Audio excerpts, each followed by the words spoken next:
Hello guys, কেমন আছো তোমরা সবাই? আশা করি তোমরা সবাই খুবই ভালো আছো। আর আবার তোমাদের জন্য নিয়ে চলে আসলাম একটি নতুন ও মজাদার ভিডিও। তো গাইস, যেমন তোমরা দেখে নিলে আমাদের শহর কিন্তু এখন খুবই শান্ত ব্রো। কোনো গোলাগুলি নেই, ঝঞ্ঝাট নেই, অশান্তি নেই, কিচ্ছু নেই। আর তাই আমি এখন খুব শান্তিতে আছি ব্রো। শুধু খাও দাও, ঘোরো আর ঘুমো, আর কোনো কাজ নেই। এরকম জীবন থাকলে আর কি চাই। আর এখন সকালবেলা উঠে একটু জিম করে নিলাম, তারপর এখন গিয়ে একটু টিভিটা খুলে বসবো, দেখি টিভিতে কেউ নিউজ দেখাচ্ছে। আবার চলো দেখা যাক টিভিতে কেউ নিউজ দেখাচ্ছে। চলো টিভিটা অন করে দেখি। ব্রেকিং নিউজ, শহর চলছে এলিয়েনদের হামলা।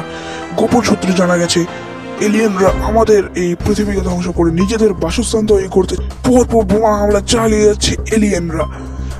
এবার কি পৃথিবীকে বাঁচানো যাবে? জানতে দেখুন নিউজ বাংলা। আমরা ফিরে আসছি ছোট্ট একটি বিরতির পর। আবে ভাই সাহেব, এখন এটা কি ঝামেলা?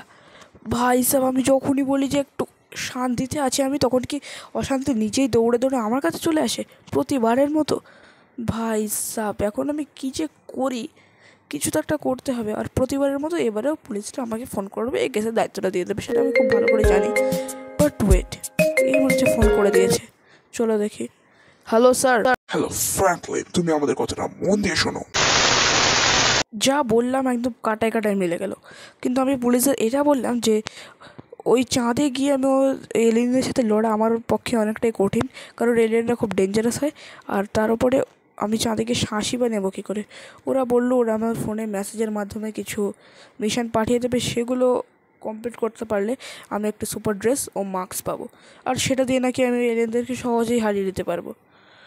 আর যদি এরকম হয় তাহলে তো এই ব্যাপারটা আমাদের কাছে অনেকই সহজ হয়ে গেল। তো চলো দেখি আমাদের ফোনে কোনো মেসেজ আসছে কি না। এই যে একটা মেসেজ এসছে, শহরের সবচেয়ে খতরনাক মেগা র্যাম্প কমপ্লিট করো ও স্পেশাল ড্রেসটি পাও। চলো দেখি ভাই সাহেব, এখন এটা কি ঝামেলা। চলো এখন শহরের সবচেয়ে বড় মেগা র্যাম্পে। 2000 years later. তো গাইস, আমি ফাইনালি চড়ে ঝরে পড়ে এই মেগা র্যাম্পের ওপর চলে এসেছি। আর এই মেগা র্যাম্পটা তোমরা যেরকম দেখতে পাচ্ছ, এই বাইক দিয়ে আমাকে কমপ্লিট করতে হবে, আর এটাই আমার ফেভারিট বাইক। তো চলো আমি এখন এই মেগা র্যাম্পটা কমপ্লিট করার ট্রাই করি।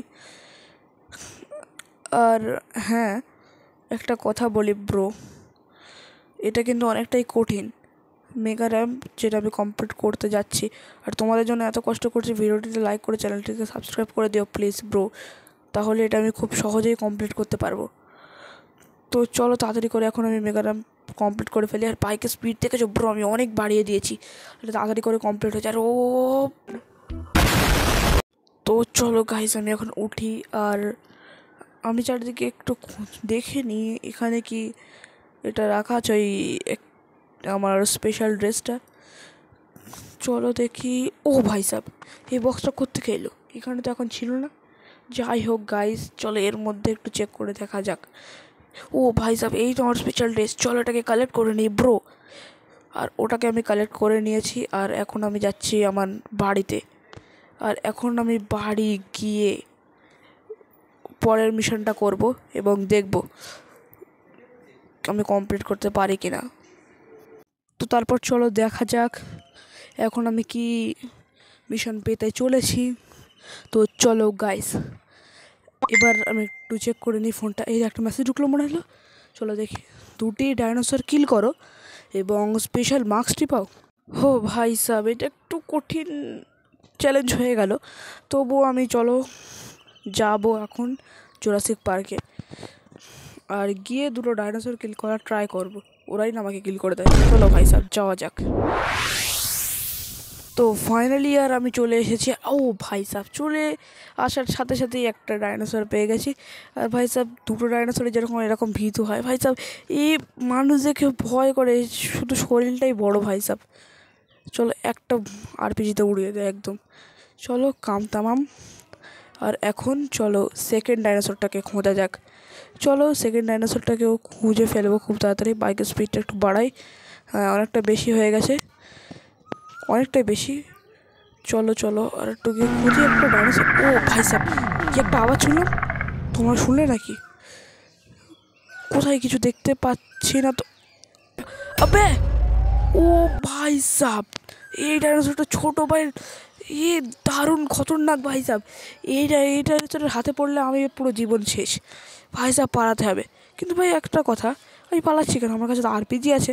দেখো এখনই এর খেল খতম করে দিচ্ছি, চলো এখনই এর কাম তামাম করে দিচ্ছি। একটু দূরে যাই, একটু দূরে যাই, এখনই আরপিজিটা হাতে তুলে নেই। চল হাতে তুলে নেই, আর এখন এখন এটা খা। হো হো হো হো ব্রো, একদমই শেষ করে দিয়েছি।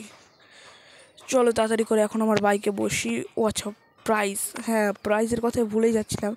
চলো এটা নিয়ে নিই। চলো গাইস, এই চলো মাস্কটা আমি পেয়ে গেছি, চলো এটা কালেক্ট করে নিই। আর এখন চলো আমি বাইকে করে সিধা বাড়ি চলে যাব ব্রো। আর বাড়ি গিয়ে কী করবো সেটা তো তোমরা সবাই জানো, চন্দ্র অভিযানে যাবো ভাই সাব। চলো আমি এখন বাড়ি চলে এসেছি। আর এখন আমি গিয়ে ওই ড্রেসটা চেক করে দেখবো ভাই সাব, যে আমার গায়ে দেওয়া হবে কিনা। ছোটো বড়ো হতে পারে ভাই সাব, ড্রেসের মাস্ক দূরেই পরে দেখবো ছোটো বড়ো হয়।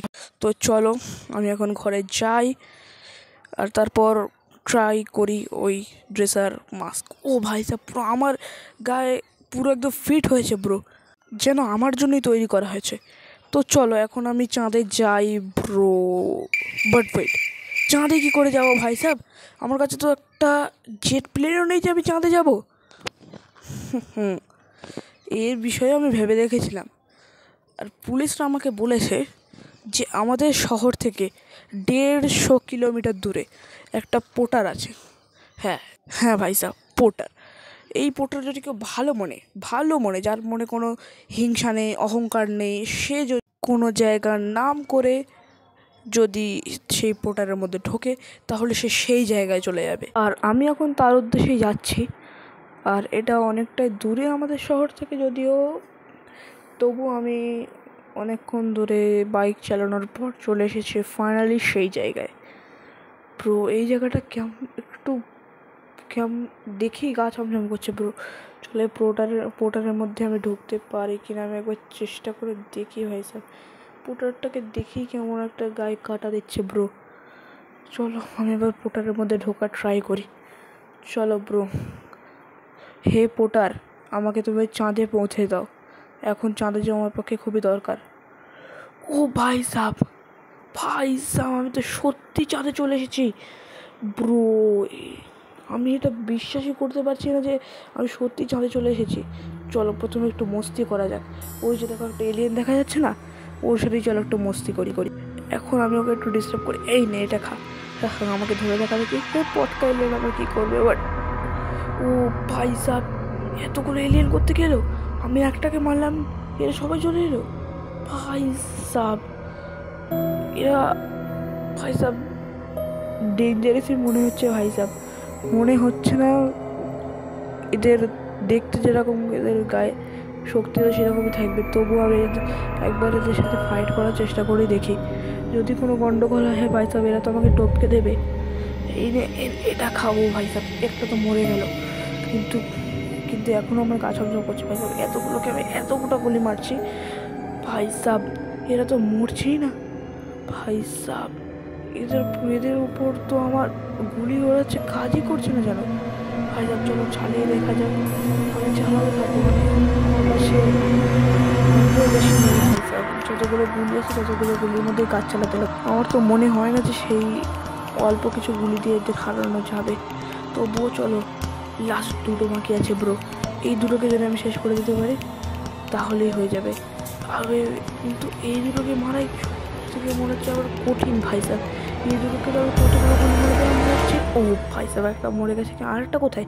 এই তো, এই যে এখন তুই এখন মর। হো ভাই সাহেব, এখন এরা সবাই মরে গেছে। এখন আমার কাজ হলো কমপ্লিট, কিন্তু এখনও পুরোপুরি কমপ্লিট হয়নি, কারণ এরা আমাদের পৃথিবীর যে অবস্থা করেছে তার থেকেও খারাপ অবস্থা আমি চাঁদের করব। পুরো একেবারে ধ্বংস করে দেবো এই চাঁদটাকে।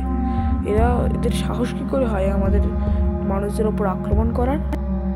যতটা খারাপ অবস্থা এলিয়েন পৃথিবীর করেছিল, তার থেকে দ্বিগুণ খারাপ অবস্থা ফ্র্যাঙ্কলিন এলিয়েনদের ও তাদের বাসস্থান করে। সে বুঝিয়ে দেয় সে মানুষের সাথে লড়তে আসলে কি পরিণাম হতে পারে। তো ফাইনালি আমি এখন চাঁদ থেকে বাড়ি চলে যাওয়ার জন্য একদম প্রস্তুত। এই যে চাঁদের আমি অবস্থা করলাম, এলিয়েনরা কখনো আমাদের সাথে লাগার চেষ্টা করবে না। এই যে আমার বাইক। তো চলো আমি এখন বাড়ি চলে যাই এবং ফুল গিয়ারে বাইক চালাবো ব্রো।